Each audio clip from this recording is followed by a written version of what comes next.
everyone, welcome to HOA Fight Club. I'm Raylene Schifano. I'm going to tell you today about the next set of fines. So I told you I would start telling my story, and the fines that I was receiving seemed to be insane. We moved into our condo association in August of 2014, and by January of that year, we had been fined 5 times. So I'm going to go over each of the fines and how during this time I kind of progressed in understanding what was going on. And this is how the association ended up teaching me by forcing me to understand the law, because they kept coming after me.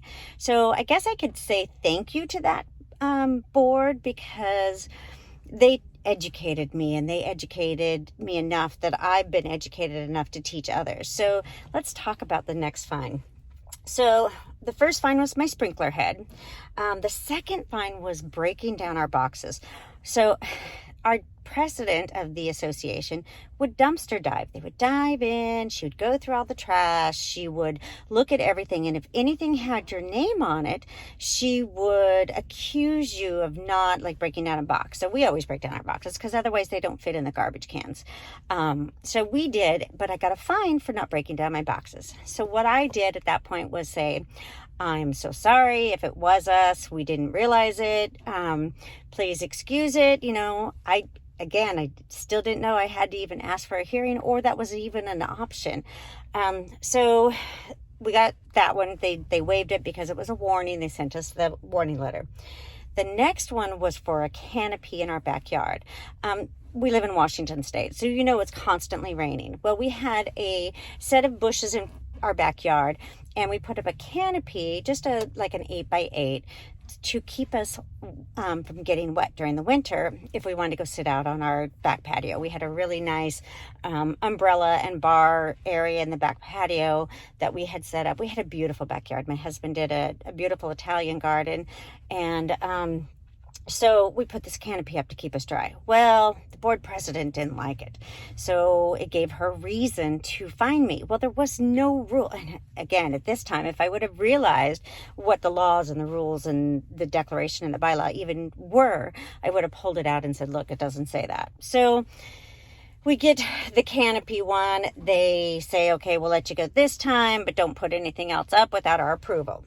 That's when I realized that the backyard was a limited common element.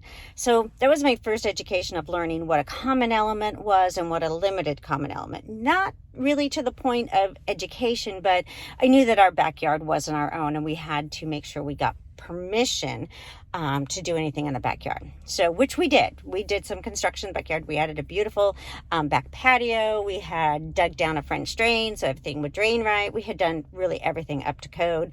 My husband's a contractor, so that really was important to him. Then the next fine. The next fine was the tenant registration form wasn't filled out. Now, we just moved in there within, probably about 4 months at this time. So all of our forms were just filled out. We just had filled out everything because we just had purchased. So the board had all of our mortgage information. They had our insurance information. They had everything. Everything comes out of escrow. So if you finance a house with escrow, they take everything except for your association dues out of escrow, which to me is confusing. Why don't our association HOA and condo dues come out of escrow? Then they wouldn't have to worry about collecting assessments because people would be pretty much on auto pay. And then those that have a home that's paid for should have to pay for it with their taxes. So every 6 months. But anyway, so we hadn't filled out the required tenant registration form, which was, now again, tenant. We're owners, but this was the tenant registration form. So I filled it out and sent it on its way. They waived the fine again because it was our first time.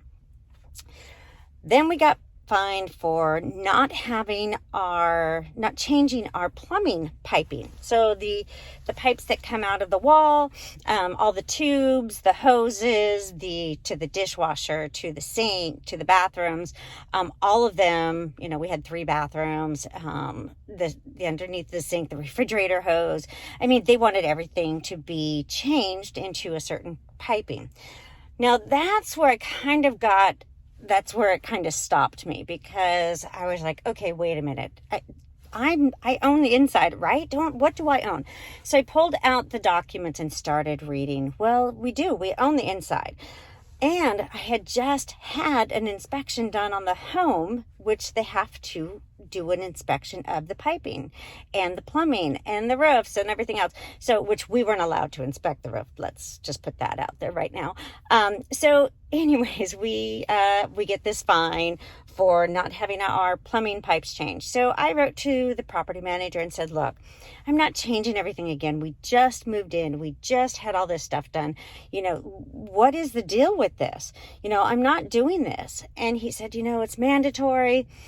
Well, when I started reading the declaration and the bylaws, I found that, even they had acknowledged that they don't own the piping on the inside.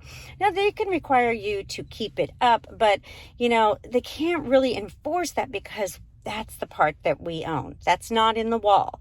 The only part of the plumbing that the association is responsible for is if it's coming to the home. So the main valve coming to the townhomes, if that valve to the house goes bad, that's what the association is responsible for. Anything halfway in, halfway out. So I just said, look, you guys got to stop this. We were having inspections. We'd been there for 5-6 months, and we had sprinkler inspections, and we had backyard inspections, and now they want to do the plumbing.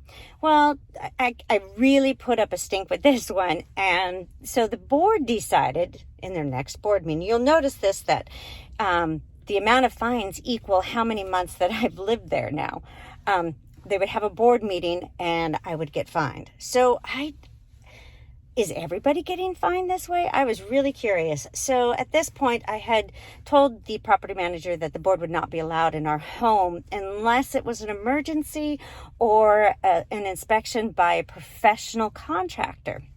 So the board decided they were going to do a mandatory plumbing inspection. Not only were they going to do a mandatory plumbing inspection, they were going to charge the homeowners $50 for this inspection. So we were paying to inspect. So if everybody's responsible for $50, for about $50, you could probably change the hoses. But they went in, and we'll talk about the plumbing inspection on my next video, because that was this was my first big battle with the association, was the plumbing inspection. So as you can see, every month the board has a meeting, I get fined. So I am now reading the governing documents. I am not going to let these people in my home for a plumbing inspection. And this is the first time that I called my attorney. Now I have an attorney for my business. She was my corporate attorney. So I called her and asked her opinion on things, on all these fines. And we started to take action against the association for violating the CC&Rs. And this is when I started to learn the laws. I actually read the declaration, the bylaws, I tabbed them, I went through everything, and then I read the laws. Now, this is also the first time when I started, I was getting organized and understanding what it meant and how everything is supposed to go. I asked to go to the board meeting. At this moment, now in 2014, the board was having closed board meetings. Members could not participate. That's when I caught them, because their documents actually said that homeowners can view the board meetings, but they may not participate. They may not be able to participate. We should have time to speak to the board at all times, but this is what they were doing. They were keeping everybody out. So on the next video, I will tell you about the getting into the board meetings and my plumbing inspection, and how that went for the community. All right, I'll see you on the next one.